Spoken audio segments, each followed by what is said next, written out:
nous avons en charge, dans nos rôles et nos fonctions respectives, de prendre soin du cadre de vie. Mais il y a aussi des obligations qui sont une obligation de résultat, une exemplarité et une efficacité, ou en tout cas la tenue et le respect d'un calendrier dans un contexte réglementaire législatif dense, complexe, un peu parfois contradictoire et en tout cas avec une temporalité qui ne correspond pas toujours au projet que vous portez.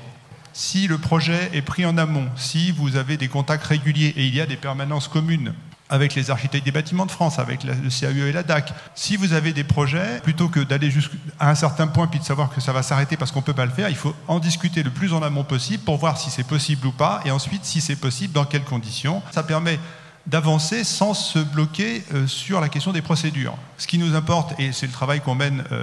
les architectes des bâtiments de France avec le CAUE et la DAC, c'est de faire en sorte de travailler en commun, en amont, et d'aller aussi jusqu'à la médiation et la valorisation, parce que je crois que c'est un aspect très important que nous demande maintenant le ministère aussi de mettre en avant, et qui n'a pas toujours été le cas. Donc cette question de la collégialité et du travail en amont est une chose importante, qui permet justement, avec les relais locaux, de faire en sorte que les projets sortent ou ne sortent pas, mais que vous sachiez pourquoi.